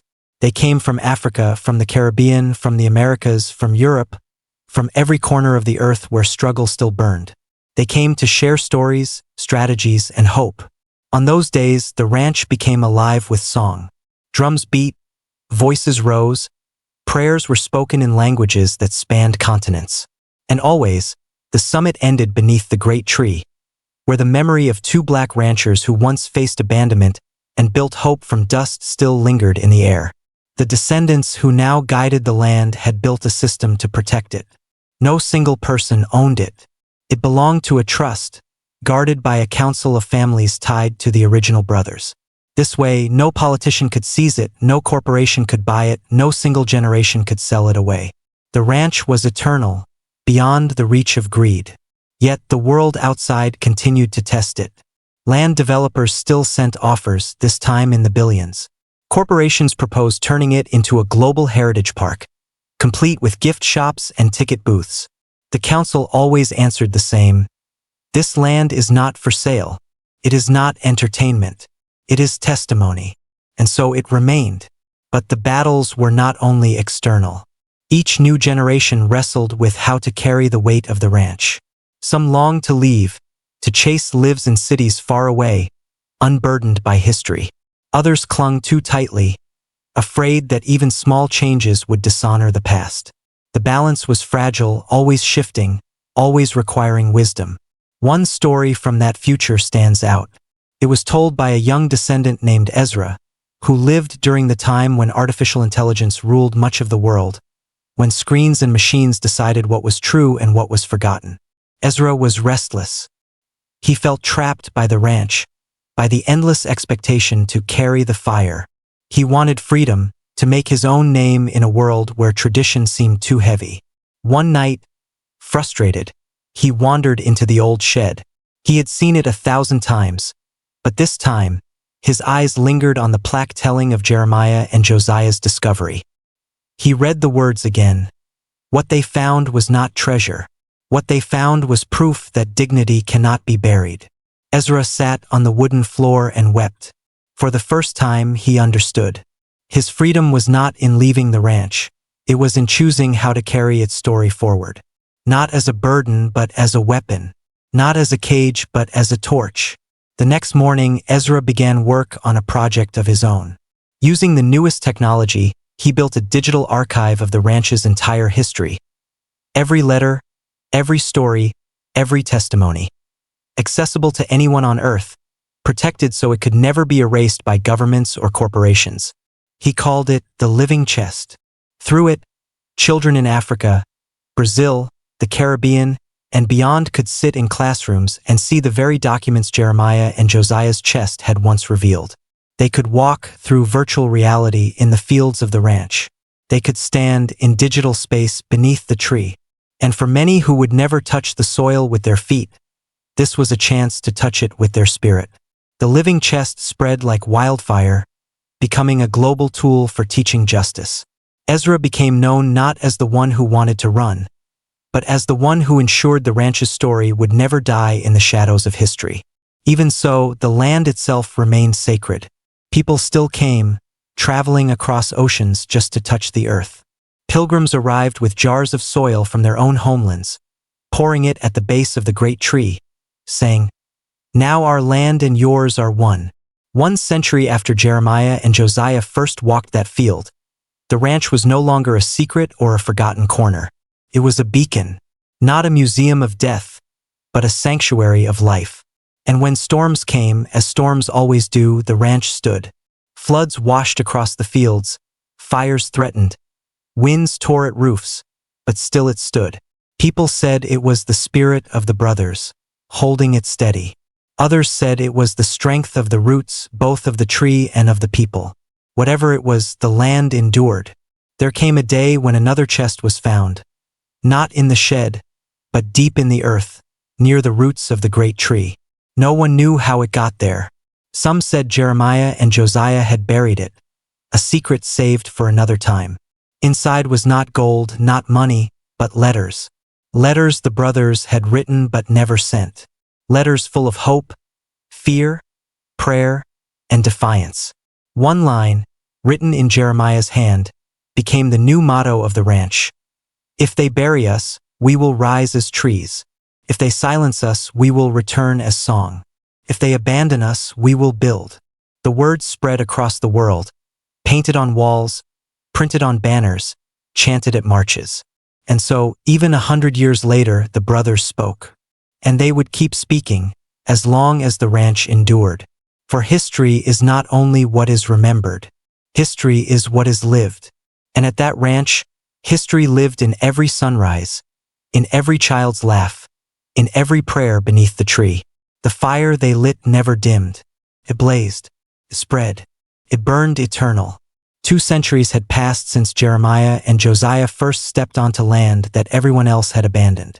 What had once been overlooked soil was now a landmark known in every corner of the globe. Yet it was not famous like a monument carved from stone. It was famous because it lived, breathed, and carried a story that refused to die.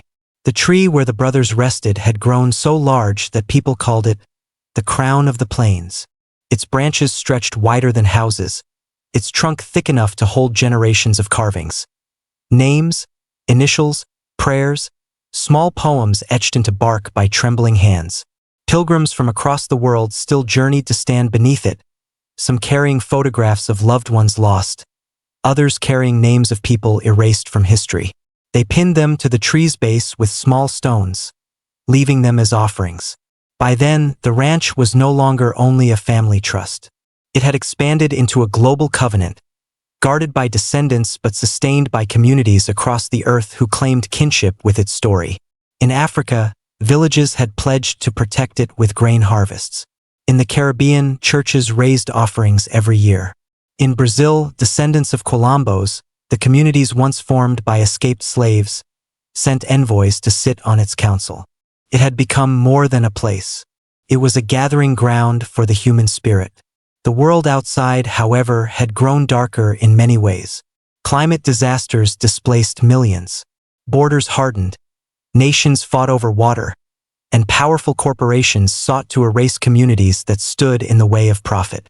In that storm, the ranch became a lighthouse. Movements for justice, whether against racism, displacement, or oppression, gathered strength from its example. There came a year when a great march was called the largest in history. Tens of millions across continents walked together for dignity, carrying banners that bore Jeremiah's words, "If they bury us, we will rise as trees. If they silence us, we will return as song. If they abandon us, we will build." At the heart of the march, leading it from afar, was the ranch itself. The great tree was broadcast live across every screen, its branches swaying in the wind as if giving blessing to the marchers. That year was also when the ranch faced its greatest test since its founding. A powerful international syndicate, backed by political and military might, attempted to seize the land. They claimed it was of global importance and must be put under state control. The Council of Descendants and allies refused. "This land was built from the blood of abandonment," they said. "It belongs to the people, not to power." The battle was fierce, fought not with guns but with law, media, and resistance. The syndicate tried to isolate the ranch, to starve it of resources. But the world answered. Communities sent food shipments, activists formed digital firewalls, lawyers fought in courts across nations. And when pressure mounted, millions of people physically marched to the ranch, forming a human shield around it. Old men, young children, mothers, workers, students, standing hand in hand, refusing to move. The syndicate backed down. The victory was not just for the ranch. It was for the idea that dignity could not be owned, bought, or controlled. From that moment, the ranch became untouchable, not because of treaties or laws, but because the people of the world had declared it sacred.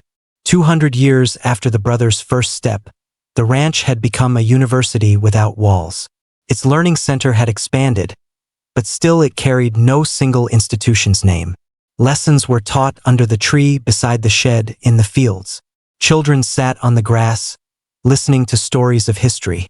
Youth studied both farming and philosophy, both justice and technology. Scholars from around the world came not to lead, but to listen. The shed itself, still preserved, had grown even more revered.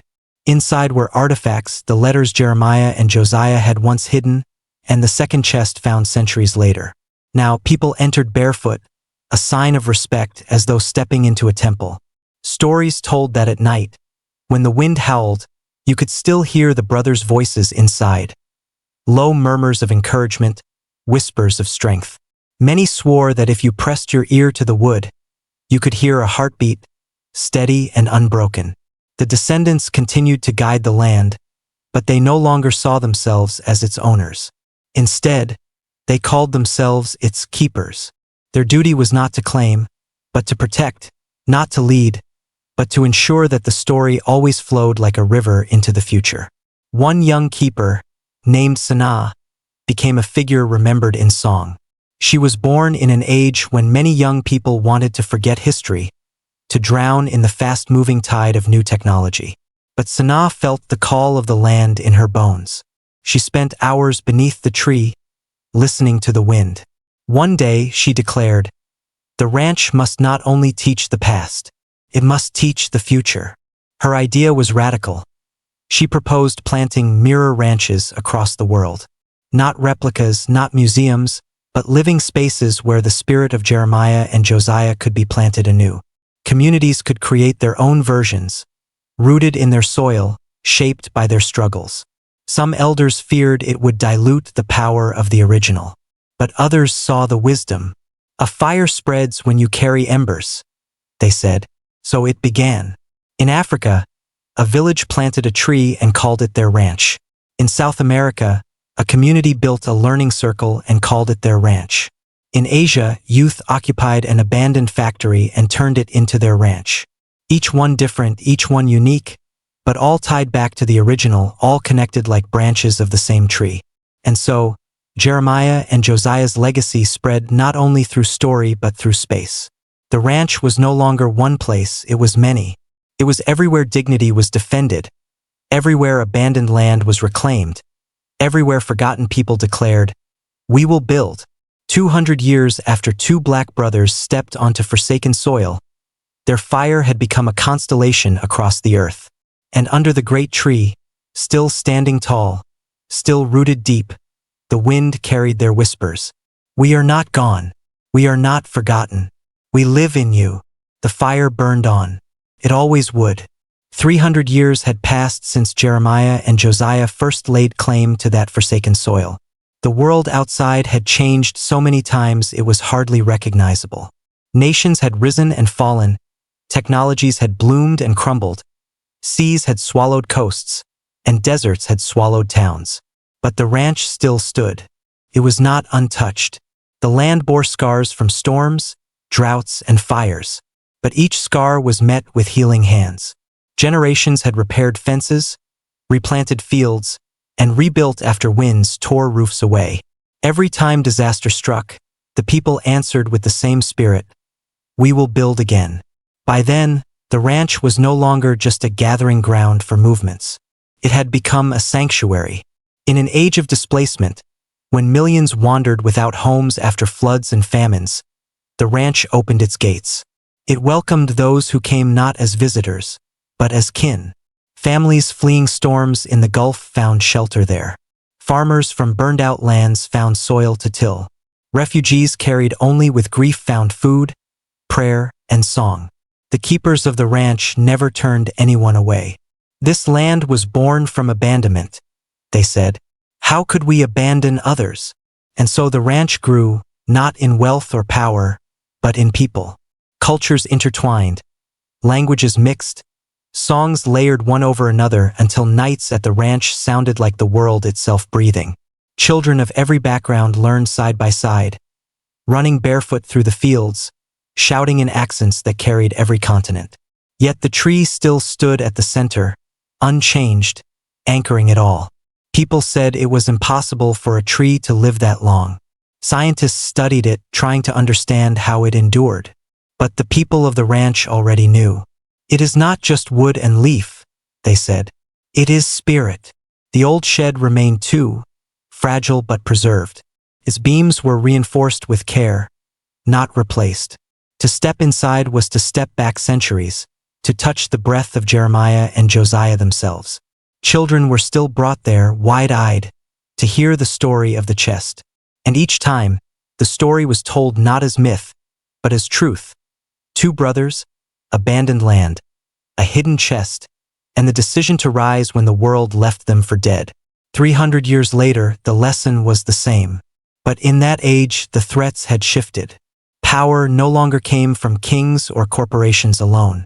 It came from machines that thought, systems that ruled unseen, codes that shaped reality. Many feared that human dignity itself would vanish, replaced by the cold calculations of artificial empires. The ranch became one of the last places where humanity was remembered not as data, but as soul. Pilgrims came not only to touch the soil, but to remind themselves of what it meant to be human, to suffer, to struggle, to sing, to endure. One young keeper of that age, named Imani, carried a vision. She believed the ranch must not only protect its soil, but also protect humanity's memory. She began collecting stories from every refugee, every pilgrim, every visitor. She built what she called the third chest, not of wood and iron, but of words and voices. In it, she placed testimonies of people from every corner of the world, so that no one's struggle could be erased. Some said it was too ambitious, that it would drown the ranch in noise. But Imani answered, "The world tried to bury Jeremiah and Josiah's voices, and yet they spoke. If we let silence take these people too, we betray the fire." And so she kept building. Over years, the third chest became vast, a library of millions of voices, preserved so future generations could hear them speak. Children listened to them the way their ancestors once listened to elders at the fire. Stories of flight, of hunger, of resilience, of joy. And one night, as storms raged and the keepers gathered, lightning struck the great tree. Fire lit its crown, flames leaping high into the sky. People ran with buckets, with hoses, with prayers. The night shook with panic. But the fire did not consume it. When morning came, the tree still stood, charred, scarred, smoking, but alive. Its branches, though burned, still reached wide. Its roots still held. People fell to their knees in tears. "It is Jeremiah and Josiah," the elders whispered. "They will not let it fall." The scarred crown of the tree became its greatest symbol. For centuries after, it reminded every visitor. Even fire cannot end what is rooted in dignity. Generations later, the ranch remained a home for the world's displaced. It became a place not of exile, but of belonging. A child born there, no matter their origin, carried the story of Jeremiah and Josiah as part of their bloodline. And so, 300 years after two brothers dared to claim abandoned land, their ranch stood as proof that no storm, no fire, no empire, no forgetting could kill the seed they planted. The fire lived on. It burned in the voices of refugees singing in dozens of tongues. It burned in the laughter of children racing across the fields. It burned in the prayers whispered beneath the scarred but living tree. It burned in the shed, where silence still carried memory. And as long as the ranch stood, the fire would never die. It would outlast nations. It would outlast storms. It would outlast time itself.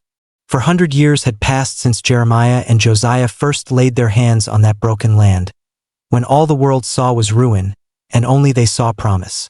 What began as a simple ranch built from sweat and stubborn hope had now become something no one could have imagined. A sanctuary, a covenant, a living testament to the dignity of the forgotten. By then, the world had fractured in ways old generations would have feared to believe. Seas had risen, swallowing whole coasts. Nations had splintered, their flags burned and rewritten. Cities of glass and light stood in deserts where once forests grew, while other lands lay abandoned, swallowed by storms and drought. And yet the ranch remained, not untouched. No, the ranch bore scars of centuries. Its fences had been rebuilt 100 times. Its soil turned and healed after floods and droughts. Its people scattered and gathered again. But the ranch did not break. It endured because endurance was written into its roots. The great tree still stood. By then, it was no longer just a tree but a world unto itself. Its crown stretched high into the sky, wide enough to cast shade over acres. Birds nested in its branches. Whole ecosystems thrived in its arms. To step beneath it was to step beneath a cathedral carved not by stone but by time, struggle, and spirit. Pilgrims called it the living pillar, for they believed it held the sky itself from falling. The shed still stood, too, preserved through centuries of care. Its wood, worn and fragile, was supported by hidden beams. But the heart of it, the planks, the nails, the scent of old dust remained. People entered barefoot, bowing their heads, whispering prayers. Children pressed their hands against the wall, as if to feel Jeremiah and Josiah's hands pressing back. For centuries later, the chest they had discovered had long been enshrined, not as gold or treasure, but as testimony. And beside it sat the second chest, found under the tree, with Jeremiah's words carved into a plaque. If they bury us, we will rise as trees. If they silence us, we will return as song. If they abandon us, we will build. Those words had traveled the globe, etched into walls, banners, songs, digital streams. They were as eternal as scripture. But the world of that age was one of division. Humanity had grown advanced in machines and science but fragile in soul. Many lived in towering cities run by artificial minds, their lives ordered by code. Others wandered as nomads, scattered by climate and war. Trust between nations had broken. People sought places not of technology, but of truth. The ranch had become one of the last sanctuaries. Not a nation, not a state, not an empire, simply a place. But in that simplicity lay its power. People called it the heart of humanity. Travelers came across deserts, across seas, across broken roads. They came not for wealth, but for belonging. Some arrived barefoot, with nothing but the clothes on their backs. Others came bearing relics from lost homelands, soil in jars, songs in memory, names of the dead. All were welcomed. This land was born from abandonment, the keepers said. How can we abandon you? And so, like the centuries before, the ranch grew not in riches but in people. Its council of keepers was now a circle of many nations, many tongues. Black families traced their blood back to Jeremiah and Josiah, but beside them sat families from Brazil, from Africa, from Asia, from islands swallowed by the sea. All were kin not by birth but by fire. It was in that time that a young girl named Amara rose. She was a descendant, though distant, and she carried eyes that seemed older than her years. She often sat beneath the tree at dawn, listening to the wind as if it spoke to her. One morning, she said to her grandmother, "I can hear them." "Who, child?" "The brothers," Amara whispered. "They are not gone." Her grandmother smiled softly. "They have never been gone." Amara grew, and with her grew a vision. She believed the ranch must not only preserve the past, it must heal the future. She saw how fractured the world had become, how humanity stumbled in loneliness, divided by walls of culture, race, and machine. And she dreamed of the ranch as more than sanctuary. She dreamed of it as bridge. She began traveling not to lead, but to carry stories. She visited shattered cities, ruined villages, wandering camps. Everywhere she went, she told of Jeremiah and Josiah. She told of abandoned land turned holy ground. And she returned with stories too, placing them into the third chest, the library of voices begun centuries earlier. Soon, people began to say, the ranch is not only in Texas. It is wherever dignity is remembered. It is wherever abandoned people rise. And so, the fire spread again. Communities planted their own sacred trees, built their own learning circles, called them branches of the ranch. From Africa to the Arctic, from deserts to islands, pieces of Jeremiah and Josiah's fire burned. But the original ranch remained the heart. Every decade, pilgrims still came by the thousands, kneeling in the grass, touching the tree, whispering prayers to the brothers. For 100 years had passed, but the ranch was not old. It was timeless, for dignity does not age, justice does not wither, and fire does not die when it is guarded. As long as the ranch stood, Jeremiah and Josiah still lived. And so the fire burned. It burned in children's laughter. It burned in pilgrims' songs. It burned in the scarred crown of the great tree. It burned in the voices carried across centuries. The ranch was no longer a place. It was a covenant. It was humanity's promise to itself. We will endure. We will remember. We will build. 500 years had passed since Jeremiah and Josiah first walked that abandoned land, and the world had become something no one from their century would recognize. Humanity had stretched beyond the earth, building colonies on the moon, on Mars, in orbiting stations that circled the planets like stars caught in chains. Machines had grown so intelligent they could compose symphonies, heal wounds in seconds, and build cities overnight. People lived longer, traveled faster, and spoke across galaxies as easily as neighbors once called across fences. And yet, even with all this, the soul of humanity still longed for something simple, something eternal, something untouched by wires and code. The heart still yearned for story, for roots, for a place to belong. That yearning always led back to the ranch. By then, the ranch was no longer only a sanctuary on earth. It had become a legend, a place sung of in colonies where children had never seen rain, where soil was foreign and trees were myths. The pilgrims who came were no longer just from far corners of Earth. They came from Mars, from the floating cities above Venus, from lunar domes. Ships landed in fields that once held cattle, bringing people who traveled years to place their feet in the dust where Jeremiah and Josiah once stood. The tree was still alive, impossibly vast, its roots deeper than any architect could measure. Scientists came to study it, wondering how it had survived centuries of storms, droughts, and floods. They tested its leaves, its soil, its branches, but no instrument could measure the secret of its endurance. Pilgrims knew the answer, though it lived because it was loved. The shed, too, remained. In an age of glass towers and steel domes, the shed's simple wooden boards drew more awe than any palace. People entered in silence, often trembling, because to stand within those walls was to stand inside time itself. It was as if Jeremiah and Josiah had only stepped out for a moment and would return any second, carrying the weight of their hope in calloused hands. And the chests, the first, second, and third, stood together in a circle, guarded not by weapons but by reverence. The first, with the gold coins that had sparked everything.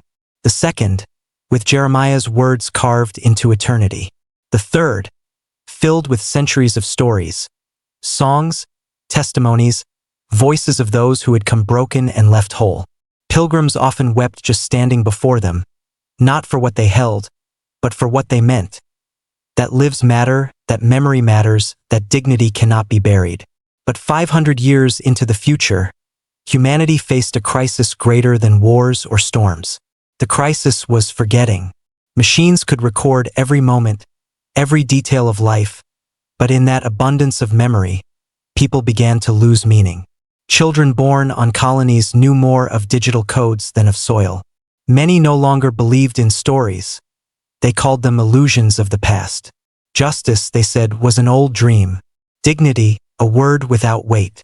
The ranch keepers saw this danger. They knew that survival without story is only existence. They gathered under the great tree and prayed, as their ancestors had done.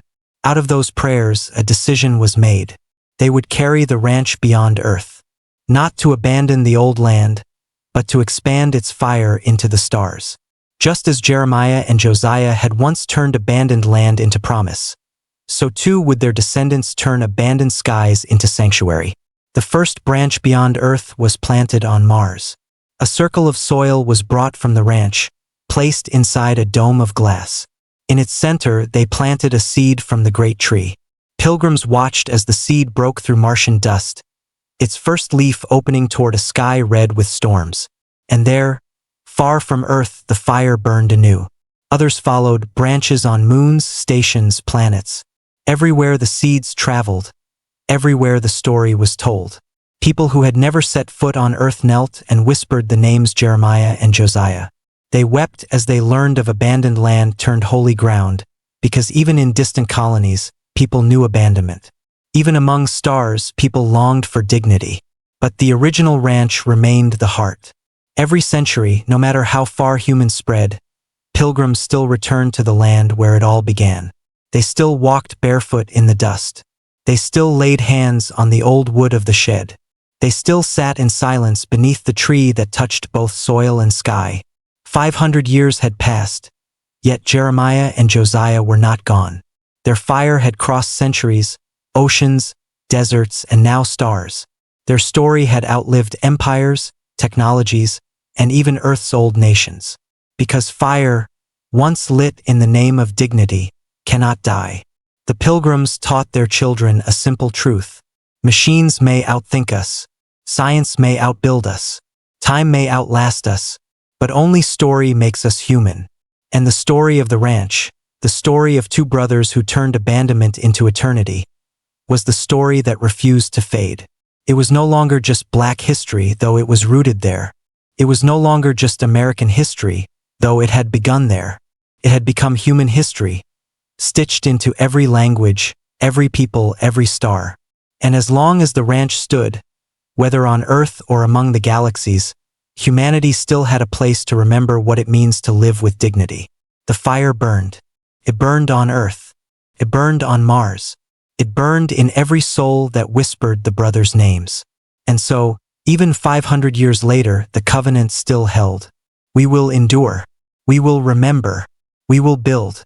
And so the story of Jeremiah and Josiah, the twin ranchers who once laid hands on abandoned land, stretches farther than time itself. What began with two men, standing in silence before an old shed and a forgotten field, became a fire that no storm, no war, no empire could put out. Centuries passed. Worlds changed. Empires rose and fell. Machines came and went. And yet, the ranch endured not just as a place but as a promise. A promise that dignity is never wasted, that justice is never forgotten, that lives once buried can rise like trees whose roots hold the sky. People still walk the path to the old shed, still press their hands to its wooden boards, still kneel in the dust where the brothers once prayed. Children still laugh beneath the great tree, their voices carrying into the wind like songs of freedom. And wherever humanity travels, across oceans, deserts, or even stars, those who carry the story carry the fire. Because the ranch was never just land. It was never just wood and soil. It was never just treasure hidden in a chest. The ranch was, and will always be, a covenant. A covenant born of abandonment but raised in hope. A covenant written in scars but spoken in song. A covenant that whispers through generations, reminding us all of what Jeremiah and Josiah first proved, that no life is too small, that no land is too broken, that no dream is too far. The fire still burns, and it will burn forever,